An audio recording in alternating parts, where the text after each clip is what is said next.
শুভ দুপুর বন্ধুরা। দেখো আমার কোকো রান্নাঘরে রেখে এসেছি, মানে ওর খাবারটা মাখিয়েছে যে আমার মেয়ে, ও দেখেছে, দেখার পরে উপরে রেখে এসেছি। ও এতক্ষণ কান্না করছিল আর আমি ঘরে পুজো দিচ্ছিলাম আর আমার মেয়ে ঘরে ছিল। এবার মেয়ে হঠাৎ করে আমাকে বলছে, মা কোকোর কান্না চুপচাপ হয়ে গেছে না? আমি বললাম হ্যাঁ। ও আস্তে আস্তে করে গিয়ে দেখেছে যে ওখানে দাঁড়িয়ে খেয়েছে, তখন তোমাদের দেখাতে পারিনি, এখন আবার নতুন করে তোমাদের দেখাচ্ছি, একটু দেখো অবস্থা। ও এইভাবে খেয়েছিল, মানে ওখানে আমরা নেই, মানে ও ওখানেই দাঁড়িয়ে চুপচাপ করে আমাদের দেখছে। আমরা মানে শুয়ে শুয়ে, মানে ওখানে ঘরের মধ্যে মেঝের মধ্যে শুয়ে নিচু হয়ে দেখছি পর্দার নিচু দিয়ে, না হলে পরে তো যাবে না, ওখানে খেতে যাবে না, আমাদের দেখলে খেতে যাবে না।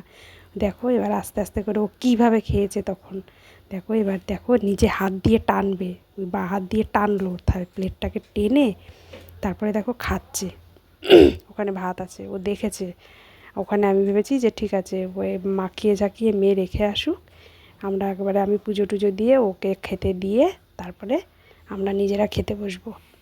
ওকে যদি অনেক আগে দেয়া হয়ে যায় খাওয়া, তারপরে না ও পটি করার জন্য খুব করে, মানে বিরক্ত করে, তখন আবার ওপরে নিয়ে যেতে হয় বলে একসাথে খেতে বসি, তাহলে ওরও খাওয়া হয়ে যায়, আমাদেরও তাড়াতাড়ি হয়ে যায়।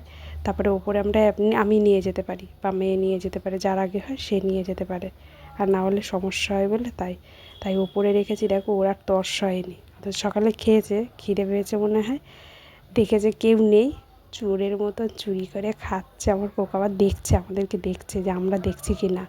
আমি তো শুয়ে শুয়ে একটু নিচু হয়ে দেখছি, তাকিয়ে দেখি ও কী করে। আমাদের দেখলে আবার করবেই না ও। দেখো অবস্থা। আমরা হাসছি, আমি আর আমার মেয়ে হাসছি ঘরের ভিতরে, আর রান্নাঘরের মধ্যে ওরকম করছে। ওইটা ওর খাবার যে ও বোঝে যে এটা আমার খাবার।